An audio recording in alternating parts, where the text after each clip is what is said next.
नीट paper फुटी प्रकरणी धर्मेंद्र प्रधान यांनी राजीनामा द्यावा यासाठी कॉक्रोच जनता पार्टीचा पुण्यातील या पुणे विद्यापीठात जे आहे ते सध्या जोरदार आंदोलन सुरू आहे। हजारोंच्या संख्येने सध्या विद्यार्थी इथे जमलेले आहेत। यासोबतच या साईडला आपण पाहिलं तर अजूनही काही विद्यार्थी जे आहेत ते येत आहेत। आता आपल्यासोबत काही पालक आहेत, त्यांच्याकडून आपण जाणून घेऊ। काय सांगाल? विद्यार्थी एकीकडे मेहनत करतात, मात्र दुसरीकडे त्यांच्या मेहनतीवरती पूर्ण पाणी फेरलं जातं। बरोबर आहे, त्यांना न्याय मिळालाच आहे। कारण मी पण एक मुलाचा बाप आहे।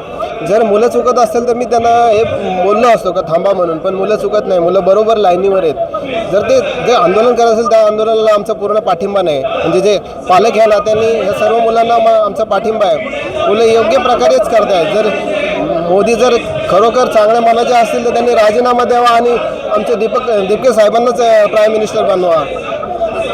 आपल्यासोबत अजून काही पालक आहेत। काय सांगाल? तुम्ही पोस्टर घालून या आंदोलनात सहभागी होता। मी कामोटे पनवेल इथे राहतो। माझं नाव चिमाजी दोंडीबा शिंदे। माझं वय आज 68 आहे।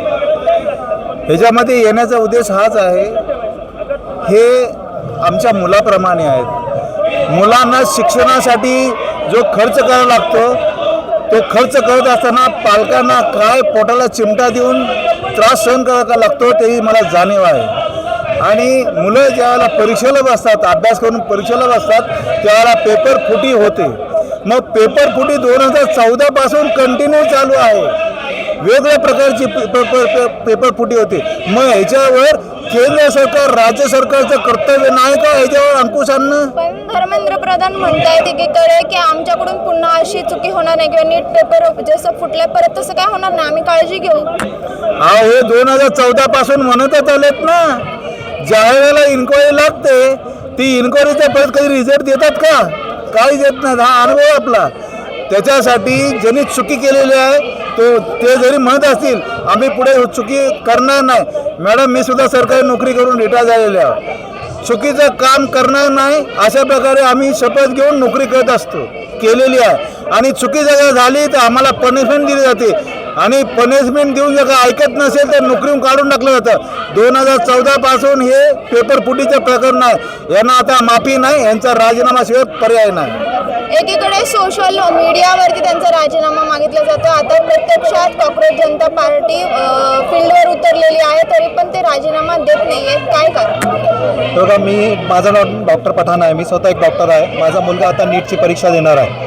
आम्हाला ज्या प्रकारे हे नीटमध्ये घोटाळे होत आहेत, नीटमध्ये पेपर फुटी होते, त्यामुळे मला नीटमध्ये किंवा ह्या नीटची परीक्षा देण्यामध्ये आता भीती वाटू लागलेली आहे। आणि आपला जो भविष्य आहे मुलांचा ते अंधकारात वाटत आहे। तर याची कोणीतरी जबाबदारी घ्यायला हवी ना। तुम्ही सारखं जर चुका करत असाल तर कोणी जबाबदारी घेत नसेल तर असं कसं चालेल? याची जबाबदारी घ्यावी। आणि जे धर्मेंद्र प्रधान आहे आपले एज्युकेशन मिनिस्टर, त्यांनी राजीनामा, ही मागणी आहे आमची।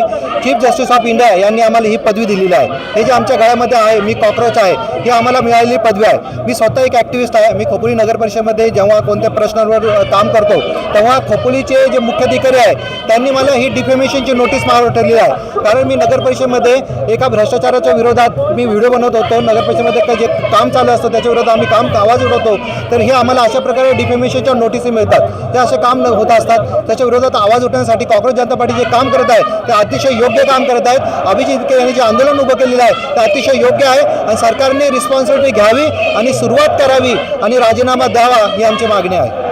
नक्कीच विद्यार्थ्यांप्रमाणेच पालक देखील तेवढ्याच आक्रमक पद्धतीने या आंदोलनात जे आहेत सहभागी झालेत। फक्त सामान्य कुटुंबातले नाही तर डॉक्टर असणारे देखील या आंदोलनात विद्यार्थ्यांसाठी सपोर्ट करण्यासाठी विद्यार्थ्यांना या आंदोलनात सहभागी झालेत। अजून मोठ्या संख्येने विद्यार्थी या आंदोलनात सहभागी होत आहेत। या माझ्या मागे तुम्ही पाहिलात तर प्रचंड गर्दी जी आहे ती इथे असल्याचं आपल्याला पाहायला मिळते। शांततेच्या पद्धतीने असं हे जे आहेत आंदोलन जे आहे ते सध्या सुरू आहे। आणि एकीकडे हे आंदोलन सुरू असतानाच पालक देखील विद्यार्थ्यांच्या प्रती तेवढीच काळजी सध्या या आंदोलनातून व्यक्त करताना दिसत आहेत। शिवानी लकडे, टाइम्स ऑफ महाराष्ट्र, पुणे।